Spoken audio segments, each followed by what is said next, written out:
services, safer retirement, and much more.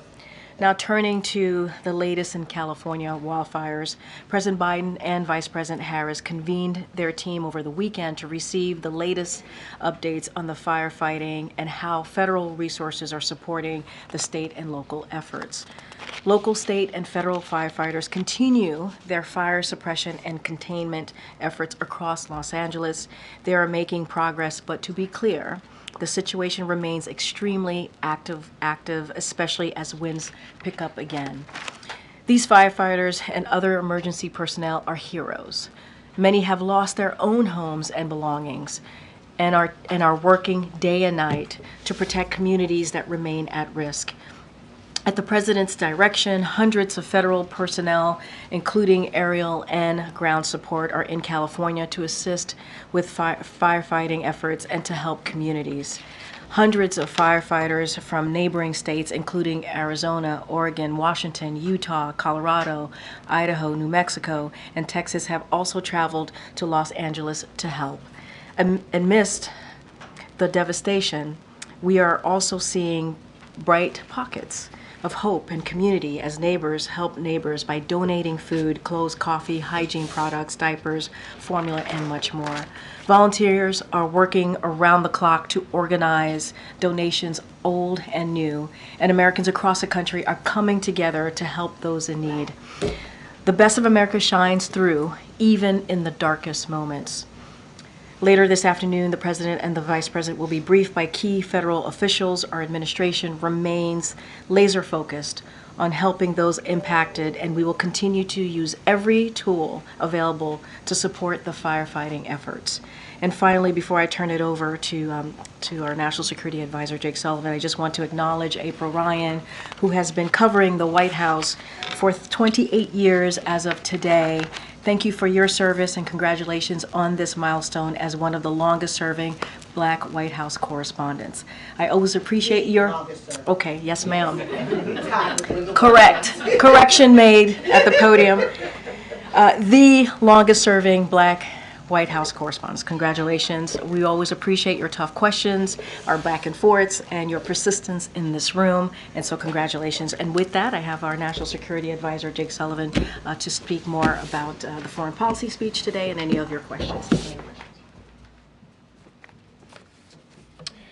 Thank you very much, and good afternoon. April, congratulations on being the longest-serving Black White House correspondent. I also appreciate your tough questions, but I especially appreciate your easy questions. So if you have any of those today, I'd be happy to take them.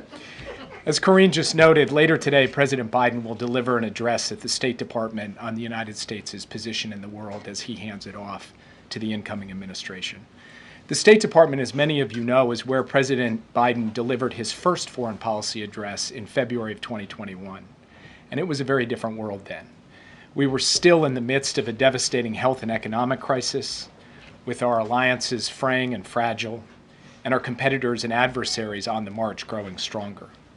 And the President spoke at that time about the urgency of meeting the challenges of this world in a period of profound transition and change. The post-Cold War era had ended. The United States was in a contest for what comes next, economically, technologically, and with respect to our values and vision for the world. A time of change and transition like that has brought geopolitical turbulence, technological disruption, the pressures of an energy transition, and more. We've had a lot thrown at us. But as we pass the baton to our successor, the President will report with confidence that America is winning that contest for the future. If you look around the world today and you ask the question, which country is the most dynamic and innovative, the most attractive to partners and friends, the most capable of marshaling solutions to the big challenges we face, who's leading the world in technology, who's had the strongest economic recovery, the answer to all of these questions is clear, indisputable, and the same. It's the United States of America. So in his address this afternoon, you'll hear the President lay this out. And basically, it boils down to a series of simple questions. Are our alliances stronger? Yes. Are our adversaries weaker and under greater pressure, even as they align more closely? Yes. Did we improve our strategic position in the long-term competition with China? And did we do so while stabilizing the relationship so that we're not tipping over into conflict? Yes. Did we begin to reverse a long-term trend and revitalize our defense industrial base and diversify our supply chains for critical goods? Yes. Did we strengthen the engines of American economic and technological power? Yes. And did we do all of that while keeping America out of war? Yes. The president fundamentally delivered on his promise to invest in America, including in our manufacturing base to produce the world's most advanced semiconductors and other strategic technologies. In fact, our cutting-edge technologies, AI, biotech, quantum, and others, are the envy of the world. When the president took office, many of you were writing that China's economy was on track to surpass America's economy by the end of the decade or shortly thereafter. Now, on current course and speed, they're unlikely to ever surpass us. America's alliances, meanwhile, have actually never been stronger in Europe and in Asia. NATO is bigger, more unified, and our allies are stepping up to pay their fair share. Our Asian alliances are more robust and now more tightly linked than at any point in history. Russia tried to conquer Ukraine, to wipe it off the map.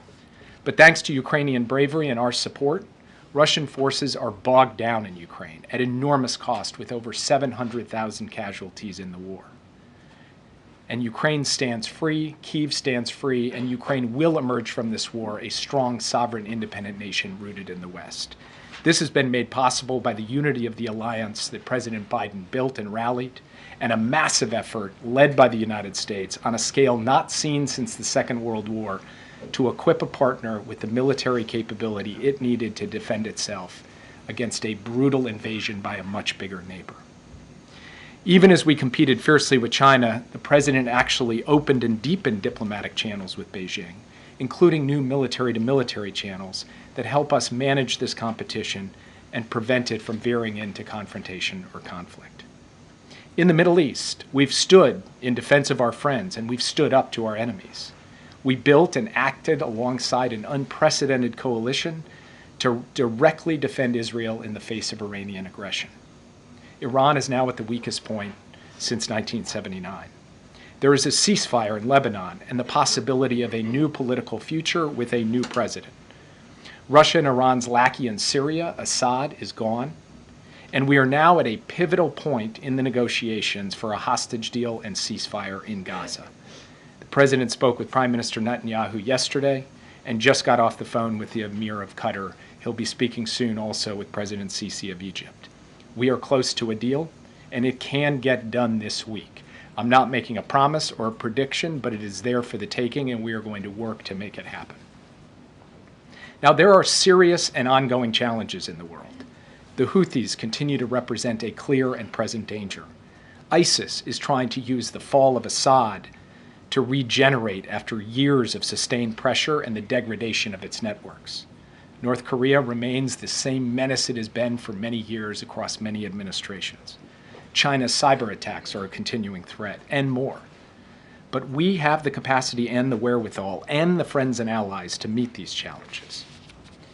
Finally, there are also important initiatives that the next team should carry forward, in our view, that have a strong bipartisan foundation in order to cement America's position of strength in the world and our current lead in key areas.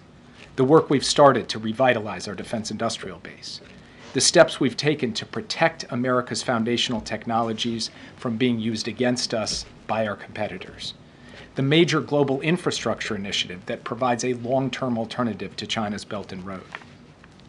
Suffice it to say, it's been an action-packed 4 years. But if you take stock of where America stands today, I believe deeply that the incoming administration is starting with a very strong hand. So as we pass the baton, we are doing so, thanks to the leadership of President Biden and his team, from a position of profound American confidence and capacity. And when you look around the world, there is no other country that has what we have to bring to both the competition we face and the challenges we need to marshal the world to help solve. And with that, I'd be happy to take your questions. Yeah. Thanks for doing this, Jake. With regard to the hostages in Gaza, what is it that you've been able to make progress on that makes you feel more confident? And what is it that you still need to figure out how to address to get that deal finalized this week? Well, to answer that question, let me just take a step back. President Biden laid out a framework for a ceasefire and hostage deal last June. That framework was endorsed by the UN Security Council and remains the operative framework for a ceasefire and hostage deal in Gaza. It is the deal that the parties right now are working off of to try to close. So that broad framework includes the phases, it includes prisoner exchange for hostages, it includes a surge of humanitarian assistance once the guns go quiet, which we will be able to move trucks much more rapidly. Since June, we've had multiple efforts to close the deal. We've come close and haven't been able to get across the line. There have been some details, particularly around the formulas with respect to prisoner releases, formulas around the exact disposition of Israeli forces, and other things along those lines. Those details we have been hammering away at week after week, month after month. And now, in the last period, just over the course of the last several weeks, we have accelerated that effort to try to bring this to a close. I was in Israel in December, and then I was in Qatar and Egypt, and I met with the leaders of all three countries, basically to try to help put this on a track to get it across the line. President Biden sent Brett McGurk out to Qatar more than a week ago. He has been camped out in Doha, day in, day out, 24 hours a day, working to tighten up these details and try to get this done. We have also coordinated very closely with the incoming administration to present a united message to all the parties, which says it is in the American national security interest, regardless of party, regardless of outgoing or incoming administration, to get this deal done as fast as possible. And now we think those details are on the brink of being fully hammered out, and the parties are right on the cusp of being able to close this deal. Whether or not we go from where we are now to actually closing it, the hours and days ahead will tell. But I believe it is there for the taking, and we're going to do everything we can to push it to get it across the line. Yeah. Thanks, Jake. Historians one day will write the history of the Biden foreign policy and probably end up summarizing it in 2 to 3 sentences. How would you write those 2 to 3 sentences? I would say that we made our alliances stronger, we made our enemies weaker, we made America's sources of strength stronger, and we did all of that while keeping America out of war. And I didn't hear you mention Afghanistan in your opening at all. How is that going to be addressed in the speech? How would he explain or defend it at this point? He will address Afghanistan in the speech, and it was in a sense referenced because I said we kept America out of war. In fact, President Biden ended America's longest war after 20 years. It had been passed from president to president, sending American men and women to fight and die in a foreign land year after year after year. President Biden was not going to hand that off, and he believes that history will judge his decision to end that war as being the right decision for the United States, that America is better off today, that we are not entering now our 25th year of war, of Americans fighting and dying, of billions and billions of dollars spent in Afghanistan. And what we have been able to do instead is refocus that effort and energy and attention on the challenges of the future. Now, when you end a war after 20 years, with all of the decisions that have piled up over that time, there are going to be challenges and difficulties, and there were challenges and difficulties in the period of the drawdown. But people predicted once we left Afghanistan, it would harm our alliances. Our alliances are at historic highs. They predicted that we would have a safe haven in Afghanistan for plotting terrorist attacks against the American homeland. Terrorism remains a very real concern, but President Biden pointed out before he pulled out that it's a more diffuse and metastasized threat, including the kind of homegrown violent extremism that we saw on display in New Orleans in January. In fact, over the course of these 4 years, we have seen President Biden, that was the first terrorist attack that has happened on American soil. It was not connected to Afghanistan as far as we know. It was connected to inspiration from ISIS. And so President Biden believes that the decision he took has left America in a profoundly stronger position, and he will explain in his speech today why he thinks that's the case. Yeah. Can you talk at all about this unified U.S. approach between your administration and the incoming? And 40 plus years ago when President Reagan took over, there was this perception that there had been an intention to deny President Carter the announcement of the U.S. hostages. These are different times, different circumstances, but were there lessons from that or a different approach to try to avoid that kind of a repeat?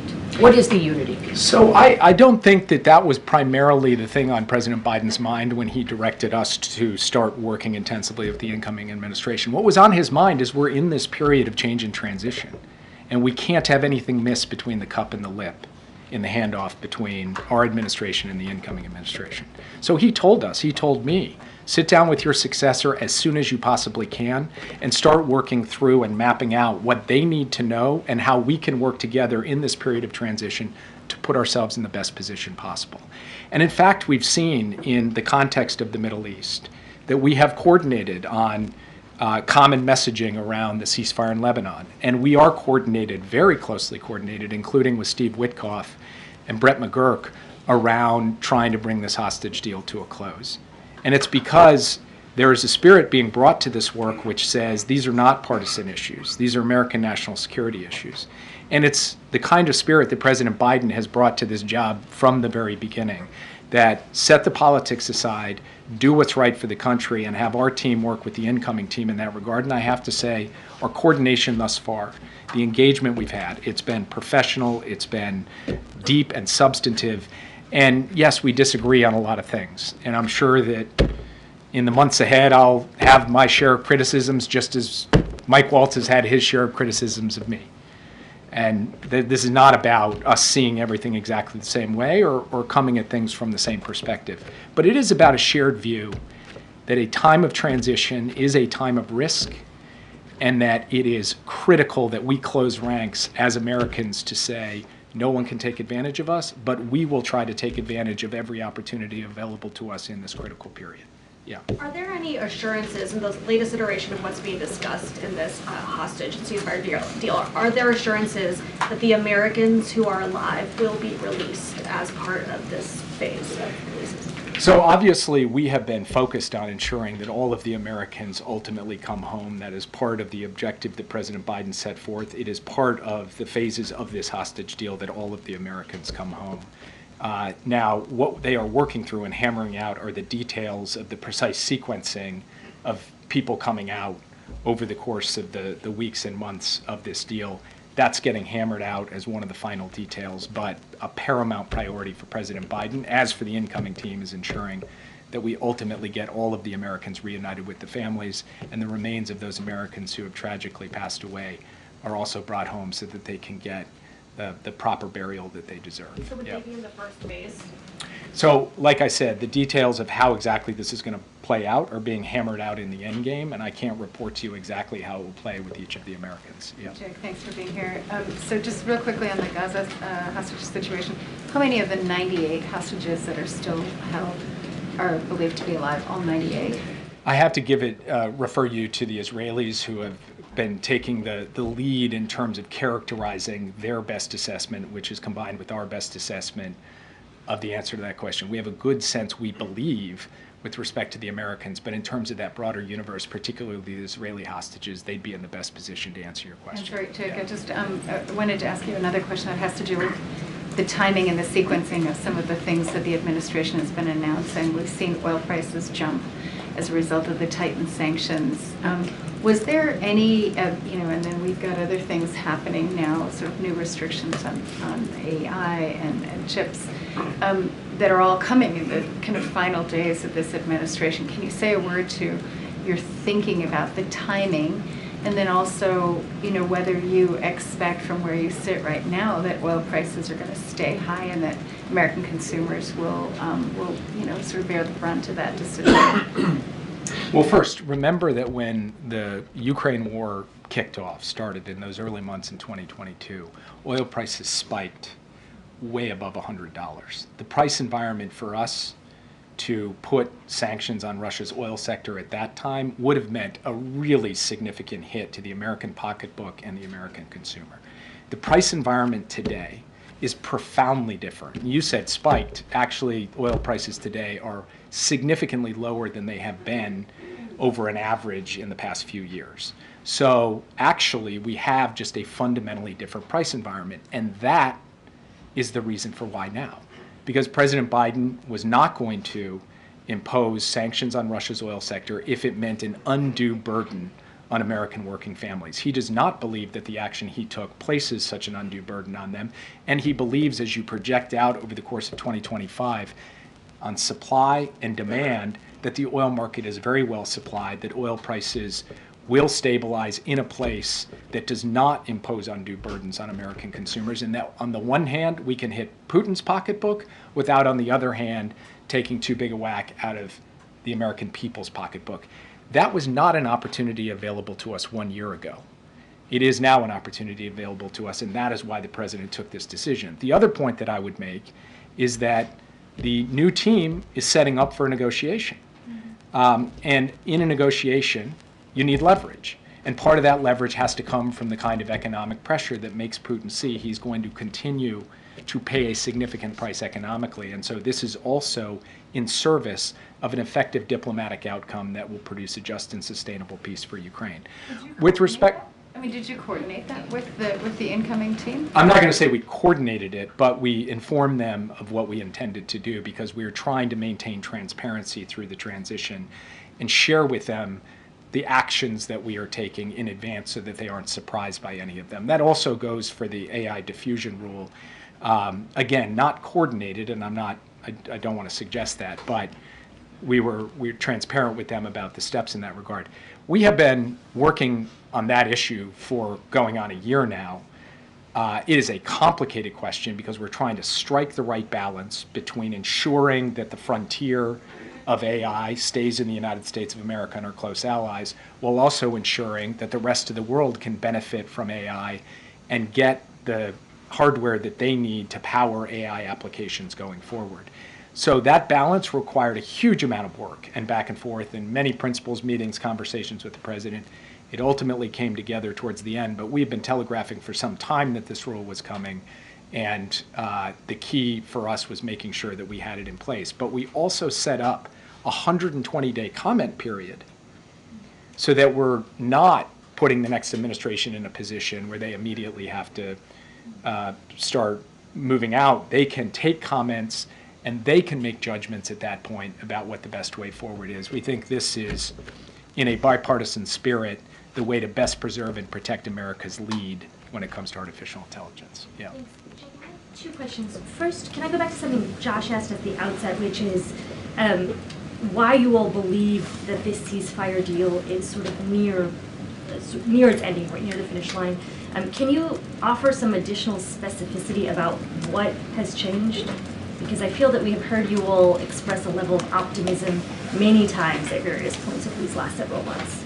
I'd have to go back and check the record about my level of optimism, at least in recent months, because in fairness to your question, there has been a little bit of a Lucy in the football quality where we thought we got really close and then it just didn't happen. But I haven't stood at this podium and said anything particularly optimistic about a hostage deal in quite some time, and that's because we haven't been in the position that I think we are in today. Why is that? It's because the gaps have fundamentally narrowed on the key issues. The formulas over prisoner exchanges, the formulas over the details of how Israel's forces will be postured in their pullback in the Gaza Strip, the details over how to conduct the humanitarian surge in the wake of the guns going silent. These things now, on paper, the gaps between the two sides are slowly getting removed one by one, and issues are closing. I think there's a couple of reasons for why this is happening, the biggest one of which is that Israel has achieved its substantial military objectives in Gaza, and Hamas has suffered catastrophic losses, military losses over the course of the conflict. And when you put those two factors together, we believe that the time is ripe to get a deal and to have it close. And our hope is that it will happen here in the near term. Now, I cannot predict you it will. I cannot promise you it will. And, if in 5 days it hasn't happened, I will be the person who is probably least shocked by that. But I think there's a good chance we can close this, and I think because of that good chance, we have to use every ounce of our diplomatic effort to try to get it across the finish line, because that would be good for everyone, and it's also profoundly in the national interest of this country. Yeah. Thanks, Jake. How do you view Donald Trump's re-election in the context of President Biden's foreign policy legacy? And how, in your view, is it not a rejection by voters of the Biden administration's both worldview and its robust engagement with multilateral institutions, which by your own admission has been a cornerstone of President Biden's presidency? Look, I'll leave it to others to judge the reasons for why the election went the way it did. I'm not in a good position to be a political pundit up here, but I do not believe that the evidence bears out that foreign policy or questions of multilateralism were the central driving issue in the outcome of the election. American people are complex beings, human beings. We're all complex beings. So we can think one thing about inflation and another thing about alliances. And a vote doesn't mean that it's a rejection of everything President Biden has done by any stretch of the imagination. So there will be time for us to sort all of that out. President Trump will make his own decisions about how he wants to pursue his foreign policy. The question for us is, are we putting him in the best possible position where the United States is actually standing with confidence and capacity in the world? And I think if you look at the health of our alliances, you look at the fact that we are not bogged down in war, you look at the state of our competitors and adversaries, and then you look at these fundamental underlying sources of strength. I mean, whether it's in manufacturing or it's in technology or the reversal of the slide in our defense industrial base, these are the things we can give to the incoming team. What they do with that is fundamentally up to them, and then the American people will judge whether they like that or don't like that. We are just going to do the best we can. And then I think when history judges the baton as we pass it off, the hand as we pass it off, I think it will judge that we are leaving things to Trump in terms of America's core strengths better than we found them. Yeah. Jake, as you wrap up your time as National Security Advisor, what do you consider to be the greatest geopolitical threat facing the United States right now? So, look, I think one way of answering that question is to point to the potential for China's aggression in the coming years, to point to Russia's continuing challenge. But I'm going to answer the question in a little bit of a different way, which is I genuinely believe the most consequential thing happening in the world right now is this scale, pace, and breathtaking speed with which AI is going to transform the global landscape. And it's either going to work for us or it's going to work against us. And in order for it to work for us, we have to stay ahead and we have to shape the rules of the road. Biden administration put forward the first international set of standards on artificial intelligence codified by the UN General Assembly. There's more work to be done on that front. The Biden administration has made the investments to ensure we have the lead in AI right now. But if it's China, not the United States, determining the future of AI on the planet, I think that is, the stakes of that are just profound. And so I hope that the new administration, because this shouldn't be a partisan issue at all, sees that challenge and that opportunity and seizes it so that it's America making technology work for us rather than adversaries make technology work against us. Yeah. When President Biden spoke at the State Department 4 years ago, he said that American leadership must meet this new moment of advancing authoritarianism, including the growing ambitions of China to rival the United States and the determination of Russia to damage and disrupt our democracy. Now, 4 years later, President Biden will be leaving office and handing the reins to a man who he has repeatedly characterized as an authoritarian, as a threat to American democracy. How can you say that by President Biden's metric, his administration has met those goals if he's handing the reins off to someone who he's described in those terms? Well, first of all, American democracy includes elections, and there was an election in 2024. President-elect Trump won that election. Unlike in past circumstances, the outgoing administration is not challenging the democratic legitimacy of that victory.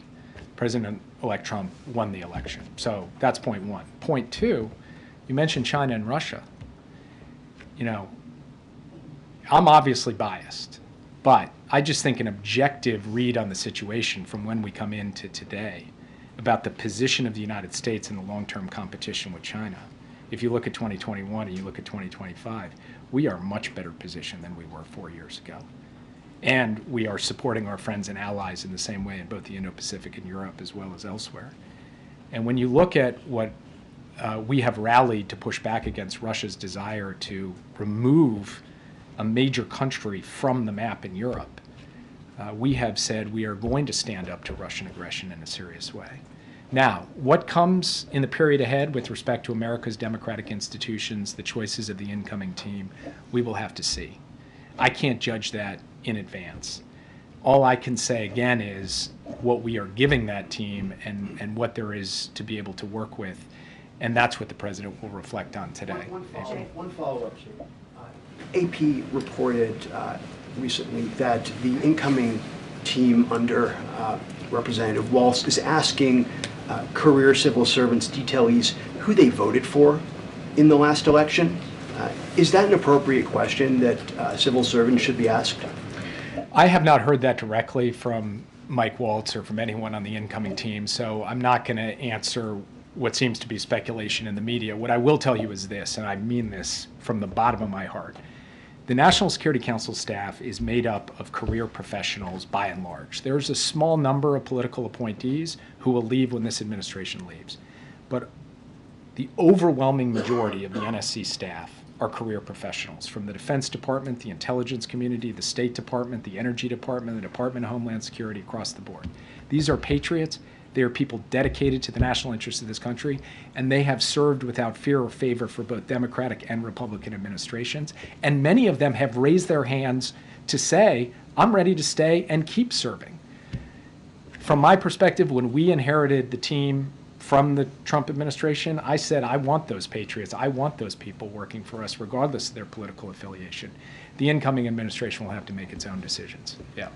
Jake, going back to AI and a couple other questions, as you're saying that it's a huge national security issue, is there a concern about how it does not, AI is, on the national security front, is not accurately depicting or scanning people of color, because we are understanding civil rights groups are very upset about that, how it's misidentifying. Is that a concern with national security as well? Yes, it is, of course. It's if you think about the series of concerns that are raised by the advent of artificial intelligence, they range across economic, military, and social risks. One of those is bias. And there have been a lot of studies to show that bias is a genuine challenge when it comes to artificial intelligence and the ways in which that could undermine social cohesion in the United States and globally has national security and terrorism has national security implications, and is something that we have to contend with. It is part of the president's executive order on artificial intelligence, alongside a number of these other risks. And also two other questions. One on hate. On the national security front, where do you see hate going in the next couple of months, next couple of years, as we're seeing a change in administrations and a change in attitude? I think hate-fueled violent extremism of multiple stripes is something that when we came into office, we saw as a real challenge. And as we leave office, we've built a lot of tools to try to prevent and disrupt this kind of violence. And going forward, it remains an ongoing threat. And it takes many different forms. But I think it's incumbent upon every leader to try to work on a bipartisan basis, on an American basis, to address the root causes of this hate, to try to speak to how we turn our discourse in directions that reduce the oxygen that is given to it. And that's something that when I leave government, I will personally try to contribute to lowering the temperature and to increasing the degree to which people feel that they have a place and do not need to turn to this kind of violence to express themselves. And lastly, sub-Saharan Africa has a large piece of national security connected to it. During the first term of the then President Donald Trump, Africa was not on the page. Do you believe that Africa needs to be on the forefront for, when it comes to national security, for the incoming administration? Absolutely, yes. And I will say that in my conversations with my successor, one of the things that he's asked a lot of questions about are the investments in infrastructure, physical, digital, energy infrastructure in Africa, the high standard investments we've tried to stimulate and that have gotten bipartisan support from the Congress. He's asked a lot of questions about how to carry that forward. So my hope is that, in fact, just given the sheer significance and stakes at play with respect to the African continent over the coming years, that is a priority for the incoming administration. I'll take one more. Yeah. Thank you. Our office in Jerusalem is reporting that the hostage deal is imminent, and actually President Trump might go and get the American hostages on his plane. Do you believe that the threat by him of turning the Middle East into an open hell has pushed both Hamas and the Israeli government to deliver this? And second, what's your reaction to the election of Lebanon's new prime minister, who's anti-Hezbollah, but also he's a judge on the ICJ that opened a case against Israel for crimes against humanity and war crimes? So on the second question, President Biden had a good conversation with the new Lebanese president, President Aoun. I believe there's a huge opportunity for Lebanon to turn this ceasefire and the degradation of Hezbollah into a new chapter for Lebanon that is brighter and built not on terrorism but on the future. President Aoun has made his selection of a prime minister. Now it's up to the parliament in Lebanon to take that forward. I'm not going to comment here today on the particular selection other than to say that we believe President Aoun can steward a new chapter for Lebanon, and he's making his selections of who will be a good partner for him in that regard. With respect to the question about President Trump and his comments, you know, he's talked about all hell to pay, all hell breaking loose and so forth.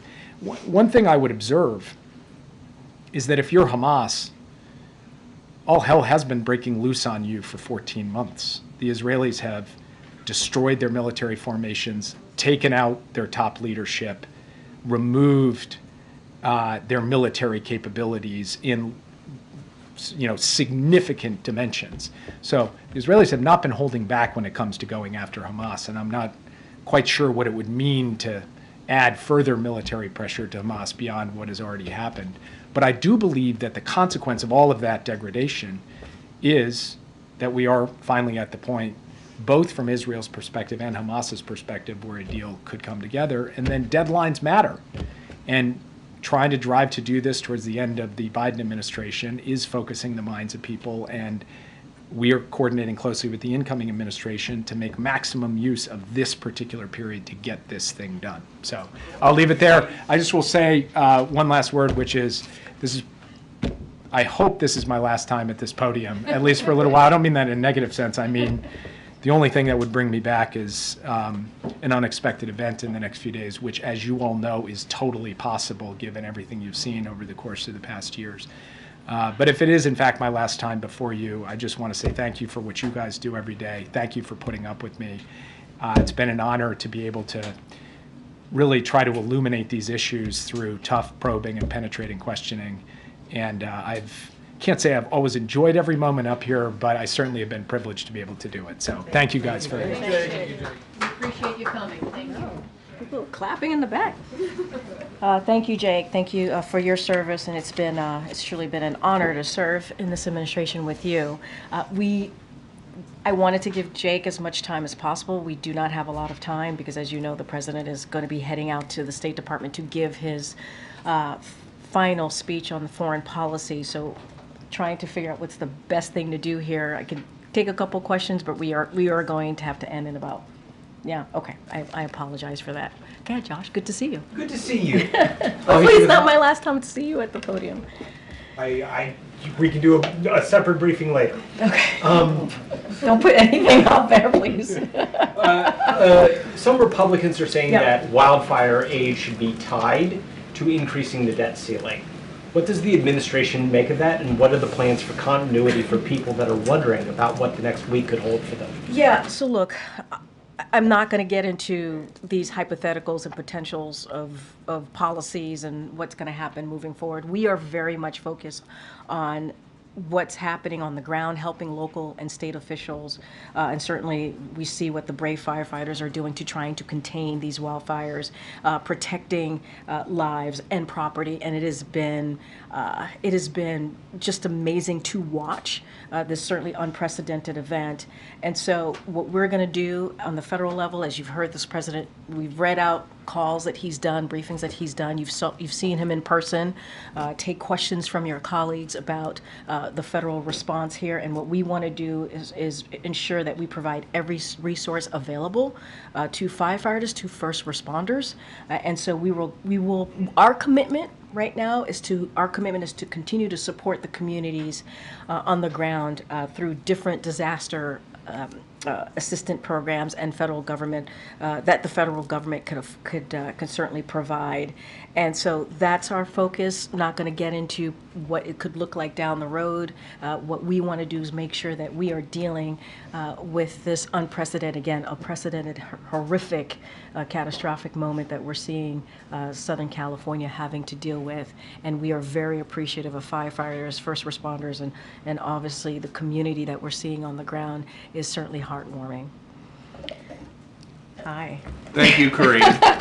If I don't see you again well, you know. in the briefing, thank you for always. You could have stopped taking the hard questions years ago, and you didn't. So we appreciate that. Over 2 years, my friend. This is let's say one last dance, right? I don't know how I'm going to fill my dance card now. How will I fill that void without you? You tell me. You tell me. So start some rumors in here, I guess. He's getting red too. Look at him. So a week from now, it's all over. Yes. Between next Monday and 2028. 2028? Who's the leader of the Democratic Party? Oh my goodness, wow. That is, honestly, that is for people much smarter than I to make that assessment, that decision. Obviously, voters will decide. That is not something for me to decide. I could say right now, in this moment, in this room, as I'm looking at the clock as it's counting down, because we have to leave shortly, you have the President Joe Biden, who is obviously the president and the leader of the Democratic Party. I do not have I cannot predict the future, so that is not something that I'm going to do from here. So, no leader of the party. That's not what I said. Well, it's not President Biden, and it's My not gosh, Vice President. I'm regretting this right now. Regretting all of this. It's nobody. That's not what I said. I said that you asked me about what's the 2028 going to look like between now and 2028. I can't, or post obviously this president's tenure. That's not for me to decide. That's not for me to speak to. I could only speak about the here and now, and that's why I appreciate this job and what I'm doing right now. And President Biden says that he's not going to be out of sight, out of mind. But isn't that what voters basically said that they wanted? Is him gone? So, look, this is a president that has served more than 50 years, who has given all of himself, if you will, right, as a public servant, whether as a senator, as a local elected official, as vice president, and now as president.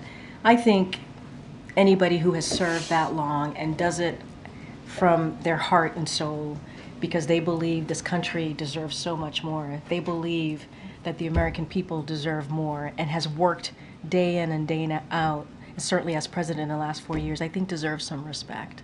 I think he deserves some respect. And so I'll leave it there.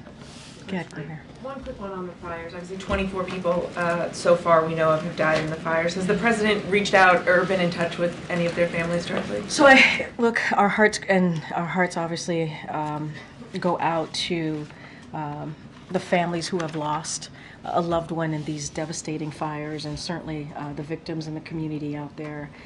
It is, again, horrific.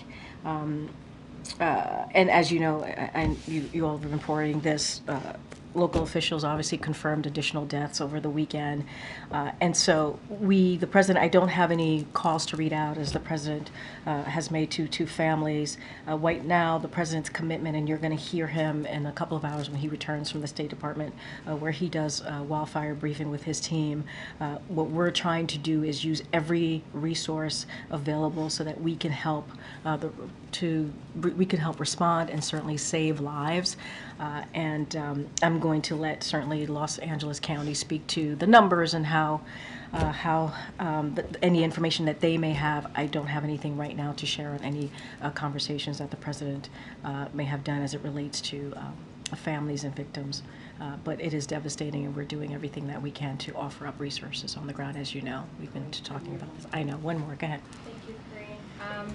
There are reports that the Biden administration this week was set to announce Medicare price negotiations. And Bloomberg is now reporting that Eli Lilly has asked the U.S. government to pause its forward march with drug price negotiations. I was just wondering if you can provide any update to if those rollouts could be coming this week and kind of give an update to what's going on. I don't have any update to share at this time. Certainly not going to get ahead of any potential announcement that we may have. As you know, the Inflation Reduction Act was incredibly important in lowering costs for Americans as we think about, if you think about obviously climate change, it was and what we're seeing with the wildfires, it certainly is the most proactive piece of legislation that we were able to get passed to deal with climate change. But as you asked me about this particular question, look, we were able to beat Medicare. That is something that this president was able to do. Now you see Medicare is able to make negotiations. I think you remember about a year or so ago, Eli Lilly was able to bring down their cost on insulin. A lot of that was because of what this president did on capping insulin for seniors, which makes a big deal, is a life-changing effort for seniors. And so, look. Not going to get ahead of any potential announcement, don't have anything to share, but lowering costs on medical prescription drugs, making sure that we make things more affordable for Americans, that is something that the president has put at the center when he talks about his economic policy and certainly moving forward. I don't have anything beyond that. Guys, I will see you. I'll be back. I'll be seeing you. There's been a lot of disinformation and misinformation about the response to the California fires. In the case of the hurricanes Helene and Milton, there was some finding that Chinese and other foreign countries were amplifying messages, or do you have any evidence of that? So I don't have any evidence to share with you on that piece, but what I will say about misinformation and disinformation, it is incredibly dangerous, as we all know, as we're trying to provide resources, as we're trying to, folks on the ground, local officials are trying to make sure that they're keeping people safe who are dealing with this wildfires. It gets in the way of that. It puts people's lives in danger. And so certainly we're going to continue to call that out, and it is something that needs to stop. As far as if any countries that are behind that, I can't speak to that at this time, but certainly we need to continue to call out the misinformation, disinformation. It is dangerous. It puts people's lives at risk, and it needs to stop. All right. Thanks, everybody. Thank you. You've got at least one more this week, right? Yeah.